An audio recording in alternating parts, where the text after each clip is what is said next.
Sasa wewe my friend, mimi nikuuliza maswali kidogo. Wewe umekuwa kiongozi hii Kenya 50 years. Hakuna kitu, no record ya kufanya anything except kuiba shamba ya NYS na kujenga jela kidogo mahali fulani. Sasa surely alafu unataka kutuongelesha, unatuongelesha nini?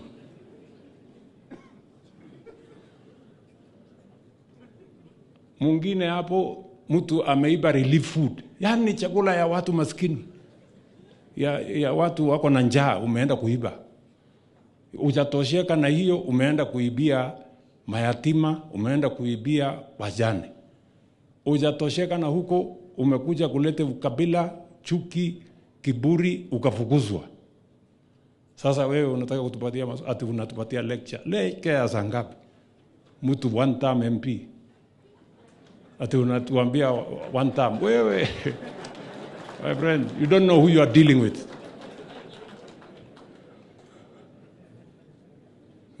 Na hao wengine hawa, mtu mwingine mkutano kubwa inapigwa kelele kama hapa, analala.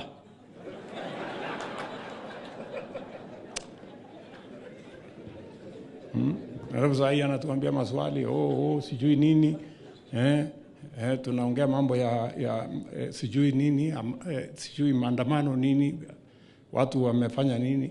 Kwanza ujajibu maswali ya watu, mumeweka Ribayala, mumeua watu, kaweka Ribayala, bado hujajibiwa. Utafanya memorial ya hiyo siku gani? Kwanza ndio ukuje utupatie lecture. Hii ni watu wako chini sana, wako chini. So don't worry. Wacha kwanza nifanye hii kazi, jenge barabara, pange mambo ya masomo, pange hii, niende huko G7, nipange mambo ya Afrika. Alafu tutakutana next year.